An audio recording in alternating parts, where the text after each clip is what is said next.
Sila, sesi tanya jawab dibuka. Silakan. Silakan.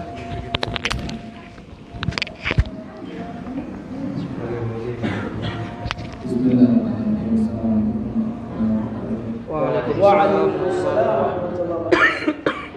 Terima kasih. Terkait dengan tumakninah di ketika itu kan tumakninah itu sangat sedikit sebagai sebuah amal seperti kata tadi.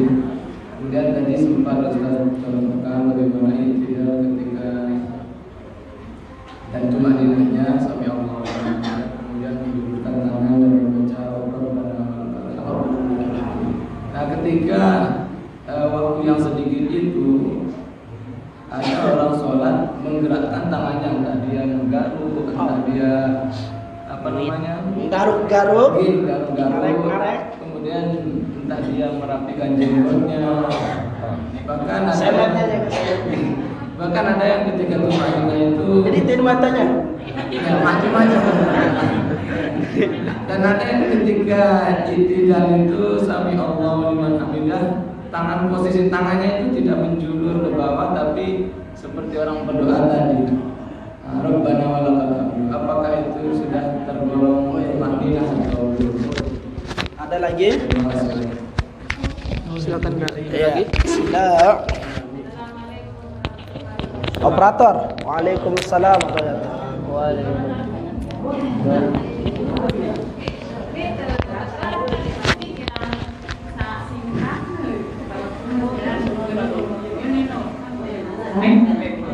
Ngombe yang pernah nyingkapnya. Coba putar.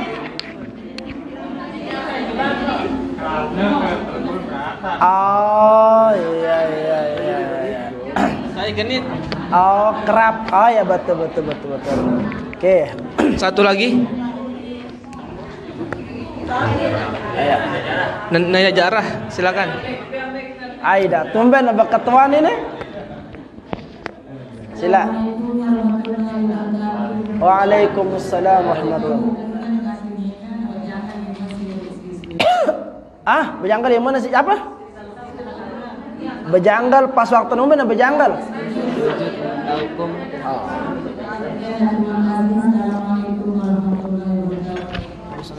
Waalaikumsalam warahmatullahi wabarakatuh. Silakan. Ya. Cukup ya? Oke. Iya. Bismillah. Tabi. I'tidal. Bangkit dari ruku', sami'allahu liman hamidah. Ya. Ada yang bergerak-gerak tangannya. Ada yang garuk-garuk, ada sedikit mata. Ada yang rapikan baok, ya. Ada yang kuku-kuku juga ya. Kayak gitu. Ada juga yang apa tadi? Iya, dan seterusnya. Bagaimana itu? Perhatikan. Dalam mazhab Syafi'i nanti akan kita bahas tentang sesuatu yang berpotensi membatalkan sholat. Di antaranya gerakan, ya. Melakukan gerakan 3 kali dalam satu rukun itu batal sholat. Mana gerakan yang membatalkan sholat itu? Gerakan yang besar, ya. Gerakan yang besar, misalkan apa? Darabat, ya. Kathalathati darabat, seperti 3 kali hentakan tangan atau pukulan, ya. Batal, ya. Atau 3 kakinya yang bergerak, khutwat, kathalathati khutwat, 3 langkah misalkan. Yukumena kena ada tahu dah. Mate ngene ongkon. Nah, 3 kali dilakukan dalam satu rukun batal salat. Ya. Nah, yang tidak membatalkan salat itu gerakan yang ringan. Mana contohnya? Misalkan ada nyamuk di sini nempel, ya. Genit. Enggak ada yang. Nah, ini gerakan ringan ini. Kalau gerakan ringan seperti ini, biarpun 1 sekali, ya, dia nolak batal salat ini. Gerakannya ringan. Tapi kalau berlebihan garuknya, Ah, ini batal sholat ini. Yang 3 kali besar ini. Ya. Makanya kalau mau sholat itu sebelum sholat yang butuhan silahkan sampo dulu supaya jangan nanti kayak gitu sholatnya begini nanti ya. Ketika wudu itu bersihkan tain mata supaya jangan nanti ketika i'tidal sami Allahu liman hamidah bukannya dari Rabbana lakal hamdu teh nyakut sami Allahu liman hamidah yang punya nyumon ya, jangan batal sholat ya. Nah, jadi posisi i'tidal itu hadratul muhtaramin sami Allahu liman hamidah ya. Ini tangan, jari-jari tangan ini enggak dia lurus ke atas tetapi dibungkukkan sedikit sehingga menghadap kiblat ya. Sami Allah begitu. Tidak mencakar juga seperti ini ya. Sami Allah. Nah. Sami Allah ya. Ini menghadap dilenturkan, tidak tegak seperti ini dan tidak juga mencakar seperti ini ya. Maunya semua jari-jarinya menghadap kiblat ya. Sami Allahu liman hamidah. Para ini demi bersualun dengan ini ya. Jadi santai saja sami Allahu liman ya, lentur begitu. Jadi kayak dengan lemah letih lesu gitu ya.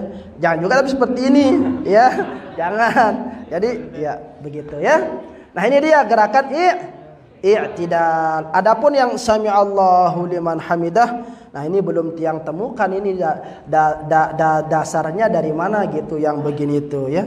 Jadi udah sami Allahu liman hamidah tegak. Begitu. Ya.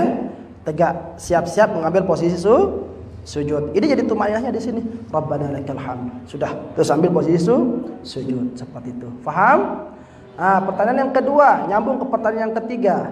Ibu-ibu di masjid suka ngerap telkum, ya, ndak tahu pamer parfum atau apa gitu. Mau sujud, ya sematawi kadang-kadang telkum dengan kan? Wow, Bulgari, gitu kan? Casablanca, gitu, biar tahu aroma parfumnya kayak gitu. Ya. Jadinya kalau sujud itu ya biasalah, ya. Allahu Akbar.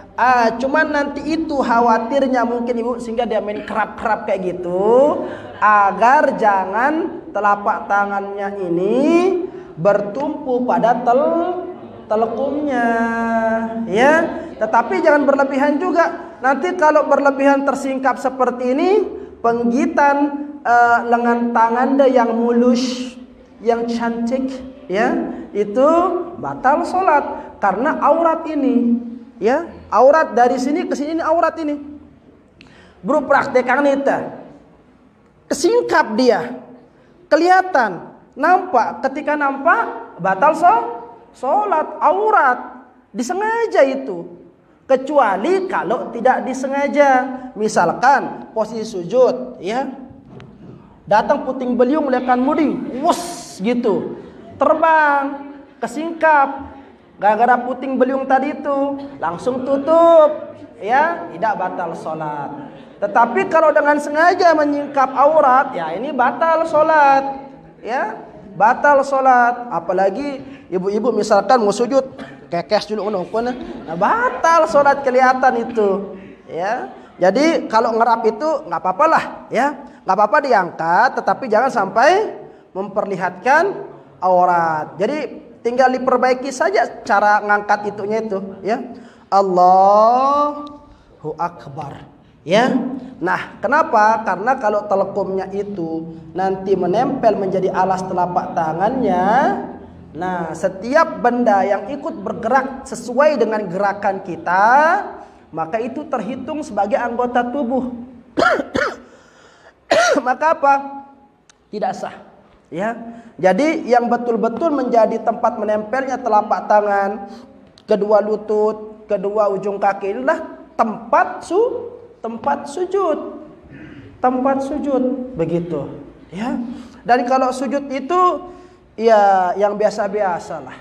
Ya, kadang-kadang orang salah memaknakan hadis yang perbanyaklah tempat sujud kalian, begitu. Ya, akhirnya lain hambal masjid, lain sujadahna, lain cipo, lain macam sekenuh tebalna. Ya, tahu sujud doang. Ketika sujud ketelok langsung kena. Bukan begitu maknanya memperbanyak tempat sujud. Memperbanyak tempat sujud itu penuh-penuh tak solat. Nanti itu menjadi asari sujud itu menjadi dalil nanti, menjadi saksi di akhirat.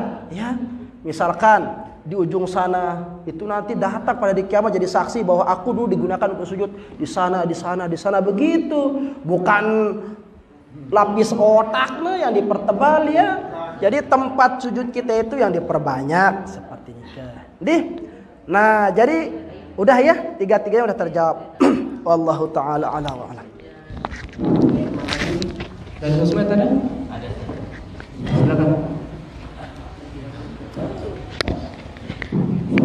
Assalamualaikum warahmatullahi wabarakatuh. Waalaikumsalam. Pertanyaan dari saudara Sumi. Nah, ini pertanyaan dari Lisa beliau. Guru kebetulan. Dalam untuk yang tinggal dalam salat subuh pas terbaca doa qunut itu, apakah imam posisinya imam marah entah berdua atau menghadap kiblat? Berdoa atau menghadap kiblat marah sih dan contohan berimam.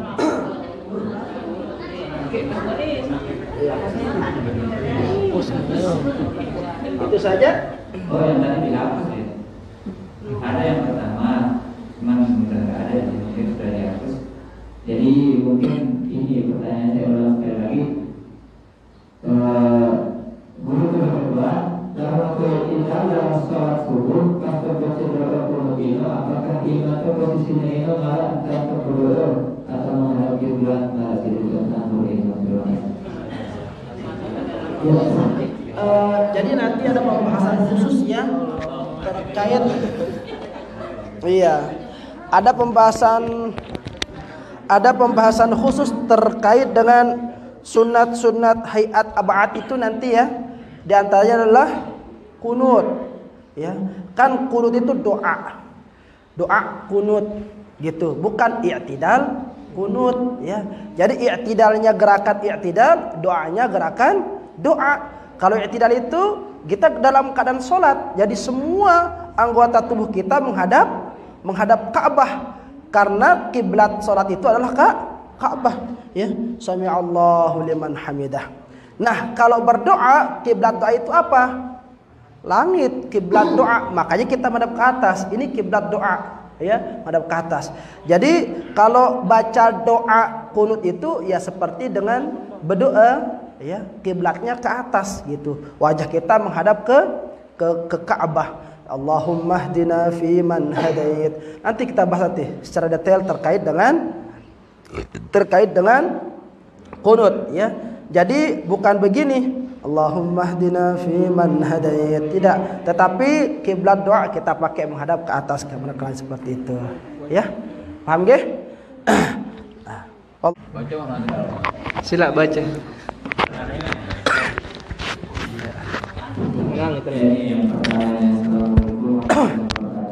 Waalaikumsalam warahmatullahi wabarakatuh. Nggih murid. Mungkin hukumnya sujud ke masker atau jalan atau tanya. Oh ya. Iya. Sujud menggunakan masker ya. Ini kan musim corona ini ya. Nah, hadratal muhtaramin rahimakumullah. Kembali kepada yang tadi ya. Tadi apa? Ruku anggota sujud yang pertama itu apa? Jabhah. Dahi ya. Dahi. Jadi kalau masker hidung sama ini ya, sebenarnya dia tidak masuk ke dalam anggota sujud. Tetapi ada sebagian ulama yang mengatakan dahi itu menyatu dengan hidung. Hanya saja sekarang permasalahannya, kita menutup wajah ketika sholat itu seperti apa hukumnya? Kan begitu, ya. Sementara wanita saja ya, dikatakan kalau sholat itu auratnya itu semua anggota tubuh kecuali wajah dan telapak tangan. Artinya apa? Wajah dan telapak tangan itu ya harus nanti menyentuh dia, itu harus nampak dia. Begitu. Artinya bisa dia nampak.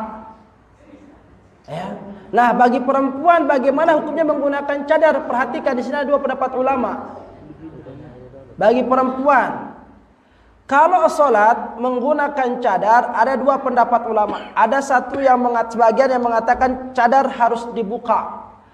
Kenapa? Karena tawaf saja, dalam tawaf itu sebagian ulama dan dalam pendapat ulama Syafi'iyah mengatakan tidak sah tawafnya kalau wajahnya tertutup. Ini wajah harus dibuka, cadarnya, maskernya. Nah, tetapi ada sebagian ulama mengatakan jika dikhawatirkan akan timbul fitnah di sana, ya, dengan penampakan wajahnya yang terlalu ayu, cantik, mempesona, ya, akan membuat fitnah yang besar, maka silahkan menggunakan cadar, tidak masalah. Seperti itu. Nah, begitu juga dengan masker. Namun dalil yang digunakan oleh, ya, ulama-ulama kita ya, bukan hanya MUI saja, bukan Majelis Ulama Indonesia saja, tapi fatwa bermasker ketika pandemi itu ulama sedunia, ya. Yang menjadikan dia buat di sana itu apa? Keadaannya. Keadaan yang menyebabkan kita harus menggunakan masker. Kenapa? Ada mudarat yang akan terjadi di sana. Ya. Sehingga apa? Menghindari kemudaratan itu harus lebih diutamakan. Gitu. Jadi di sana ilatnya. Tapi kalau nggak ada mudarat yang akan ditimbulkan, ya, maka jangan pakai masker seperti itu. Nah, misalkan pelungguh, nah kayak tiang ini, ya, ada rada-rada batuk dan pilek gitu, ya. Kalau khawatir ngelontoang, pakai masker. Dikhawatirkan seperti itu, nular penyakit itu kan. Nah, ketimbang menularkan penyakit, maka lebih baik menjaga. Nah, itu dia. Nah, inilah yang menjadi alasan para ulama mengapa musim pandemi ini diperbolehkan kita menggunakan masker seperti itu. Paham nih, nggih? Nah, jadi begitu juga dengan kaum ibu-ibu, jadi seperti itu. Nggih. Makanya kalau ibu-ibu sholatnya di tempat yang tertutup. Kalau di masjid itu kan dibuatkan dia khusus tempat perempuan. Ya, khusus tempat perempuan. Nah, tapi itu bagi orang-orang yang merasa dirinya khawatir akan timbul fitnah. Tetapi kalau misalkan wajahnya ya kayak bau papu, udah kirsut, mau disetrikah bagaimanapun nggak akan bisa kencang lagi, gitu ya kan? Yang lihat pun kadang-kadang aduh gitu.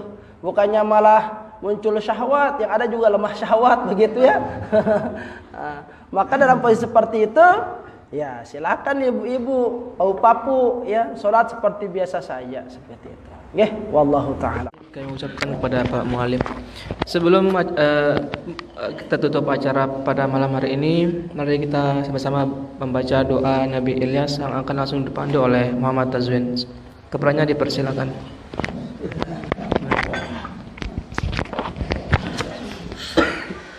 Bismillahirrahmanirrahim.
لا حول ولا قوة إلا بالله بسم الله ما شاء الله لا يسوق الخير إلا الله ما شاء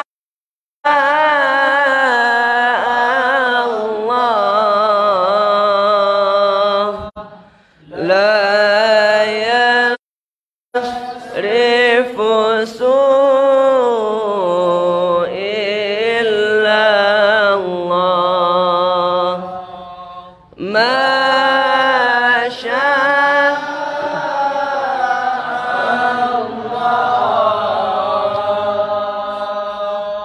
ما كان من نعمة فمن الله ما شاء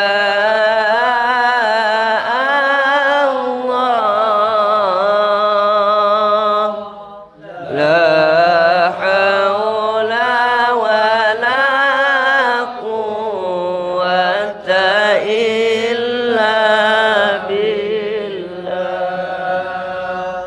بسم الله ما شاء الله لا يسوق الخير إلا الله ما شاء الله لا يصرف سوء إلا الله ما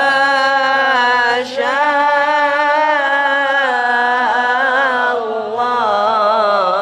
الله ما كان من نعمة